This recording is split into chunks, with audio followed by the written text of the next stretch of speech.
গল্প না, বাস্তব জীবন কাহিনী। সময়টা ইন্টারে পড়াকালে। আমি এতটা উচ্ছৃঙ্খলও ছিলাম না অবশ্যই। তখন থেকেই মাথায় ওড়না বা স্কার্ফ পরতাম, যদিও সেটা আসলে পর্দা ছিল না। মানুষ ভালো মনে করবে, দেখতে খুব সুন্দর লাগবে, তাই পরতাম। আবেগের বয়স, চারদিকে রোমিও জুলিয়েটের সমাহার নিষ্পাপ আবেগকে ঘিরে ফেললো। পড়ে গেলাম ওর প্রেমে, ভালোবেসে ফেললাম নিজের চেয়েও বেশি। ও ছিল আমার দিন রাত, ওকে নিয়েই আমার পুরো পৃথিবী। বসন্তের হাওয়ার মতোই এক সুন্দর সম্পর্ক চলছিল আমাদের মাঝে। কখনো হাসি, কখনো বা কান্না, সব মিলিয়ে ভালোই যাচ্ছে দিন। বাবা মায়ের চোখ ফাঁকি দিয়ে ভালোই চলছিল আমাদের ভালোবাসা আর খুনসুটি। কিন্তু অন্য সবার মতো আমাদের সম্পর্ক এলো সেই কালো রাত্রি। হয়ে গেল হঠাৎ ওর সাথে খুব ঝগড়া, সামান্য ভুল বোঝাবুঝি তিলকে তাল বানিয়ে ফেললো। দিলাম রাগ করে সব যোগাযোগ বন্ধ। এতদিন ওর কথা মতো চলছি, ওর ভালো লাগতো বলে স্কাপ করেছি, কি না করেছি ওর জন্য। কিন্তু এবার রাগের মাথায় ওর সব অপছন্দের কাজগুলো করা শুরু করলাম। চুল কাটলাম, চুল খুলে ঘুরে বেড়ানো শুরু করলাম। ফেসবুকে ওয়ালপেপার ভরে ভরে ছবি দিতে শুরু করলাম, সেলফি দিয়ে ভরে ফেললাম ফেসবুক। ছেলে মেয়ে সব বন্ধুদের সাথে আড্ডা দেওয়া শুরু করলাম নতুন করে। কোনো এক রাতের সরি শব্দে আবার সব ঠিকঠাক হয়ে গেল, যেন আমার আকাশের চাঁদ ফিরে এসেছে। লাগামহীন হয়ে গিয়েছিলাম বলে ওর কাছে যদিও খুব বকা খেয়েছিলাম, কিন্তু পরক্ষণে আবারও ভুলে গেলাম ভালোবাসার নামক নেশার সাগরে। অন্তর জুড়ে যেন রজনীগন্ধা ফুল বিছিয়ে দিয়েছে ও। তাই আবার ওর ভালো লাগা অনুযায়ী চলা শুরু করি, সেই তথাকথিত হিজাব গায়ে দেই। আমি জানতাম এই হিজাব আল্লাহ তাআলা ফরজ করেছেন নারী জাতির উপর। তাই 2 দিন পর হঠাৎ মনে পড়ল, আমি এসব করছি কেন? সব ওকে খুশি রাখার জন্য করছি কেন?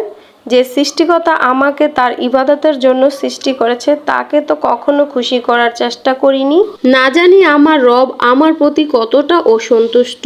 যার খাই, যার পড়ি, যার নিরাপত্তার প্রতি কদম ফেলি, যার অনুগ্রহে প্রতিটা নিঃশ্বাস ফেলি, তাকেই বলে রইলাম। সে কি আমার ভালোবাসা পাবার অধিক হকদার ছিলেন না? তাই নামাজ শুরু করি 5 ওয়াক্ত, পাশাপাশি অবসর সময় কিছু ইসলামিক বই পড়া শুরু করলাম।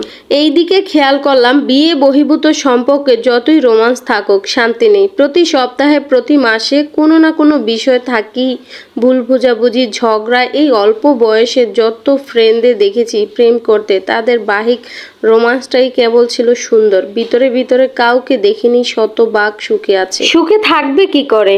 সুখ তো আল্লাহর দান। আল্লাহ যেখানে অসন্তুষ্ট সেখানে কার ক্ষমতা আছে সুখ আনার? আলহামদুলিল্লাহ, সেই থেকে পরিপূর্ণ পর্দা করলাম। যখন জানলাম বিয়ে বহির্ভূত প্রেম হারাম, তখন ওর কাছ থেকে সরে আসার চেষ্টা করলাম, কিন্তু পারলাম না। আবারও যোগাযোগ হলো, কিন্তু প্রতিনিয়ত আমার ইবাদত, আমার ইলম আমাকে প্রশ্নবিদ্ধ করত। কিভাবে সব জেনে বুঝে হারামে আরাম খুঁজি? আল্লাহই যদি সুখ না দেন কিভাবে সুখ আসবে? তাই মানসিকভাবে খুব অশান্তিতে ছিলাম। ওকে বিয়ের জন্য প্রেশার দেই, বাট ও রাজি না। আরো সময় চায়, 3 বছর। ওকে বুঝাই সে আমার নিজেকে পাপী লাগে, কিন্তু ও বোঝে না বা বুঝতে চায় না। শেষবারের মতো এক বড় ভাইয়াকে দিয়ে বোঝানোর চেষ্টা করেছি। বলেছিলাম যে অন্তত বিয়েটা করি, তাকে আমার কোনো দায়িত্ব নিতে হবে না। সে তাতেও রাজি না, আবার আমার সাথে হারাম সম্পর্কও রাখতে চায়। তাহলে যখন বিয়ে করা যায় না তখন প্রেম কেন করতে হবে? বিয়ে পর্যন্ত কেন এই আবেগকে নিয়ন্ত্রণ করা গেল না? এই ভালোবাসা তো তাহলে নিজের আনন্দের জন্য, প্রিয় ব্যক্তির জন্য নয়। যে ব্যক্তি আল্লাহকে ভুলে থাকতে পারে, সে কিভাবে আমাকে বিয়ের পরেও এই আবেগ ধরে রাখবে? তার জীবনে আমার চাইতে আল্লাহর বেশি ভূমিকা। সে তো বাচ্চা নয়, তাহলে কেন বোঝে না? আল্লাহই প্রকৃত ভালোবাসার হকদার। নিশ্চয়ই এটা ক্ষণস্থায়ী আবেগ ছাড়া কিছুই নয়। এখানে বিবেকের স্থান নেই। শয়তান এই আবেগকেই কাজে লাগাচ্ছে। তাই আল্লাহকে খুশি রাখার জন্য ফোন নাম্বার চেঞ্জ করে ফেললাম।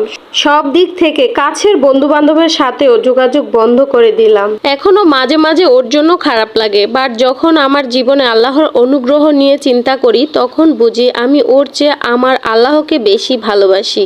এখন আল্লাহর সন্তুষ্টি অর্জনই আমার ভালোবাসা চূড়ান্ত লক্ষ্য। আল্লাহর কাছে প্রতিনিয়ত অতীত পাপের জন্য ক্ষমা চাচ্ছি। জানি না আল্লাহ আমাকে ক্ষমা করবে কিনা, তবে আমি তার রহমতের আশাবাদী। এটা বিশ্বাস করা শুরু করেছি যে আমার জন্য যা ভালো আল্লাহ সেটাই দিবেন। তিনি কখনোই আমার জন্য অকল্যাণকর এমন কিছু দিবেন না, যতই বিপদ আপদ কষ্ট আসুক। মুমিনদের তো আল্লাহর পথে সামান্য কাটা বিঁধলেও সওয়াব। এটাই তো মোক্ষম সুযোগ, নিজের চাওয়া পাওয়াকে আল্লাহর কাছে মাটি করে তার চির সন্তুষ্টি অর্জন করা, জান্নাতে দাখিল হবার। কাল কিয়ামতের ময়দানে তো কোনো প্রেমিক প্রেমিকা কারো কাজে আসবে না। এখনই সুযোগ চোখের সামান্য অশ্রু ফোঁটা দিয়ে জাহান্নামের আগুন নিভিয়ে দেবার। হে আল্লাহ, আমাকে তোমার জন্য করে নাও আর তুমি আমার জন্য হয়ে যাও। আমি ফিরে এসেছি ইয়া রব, আমি ফিরে এসেছি তোমার ধারে। আমাকে দিও না গো ফিরিয়ে ইয়া মাওলা।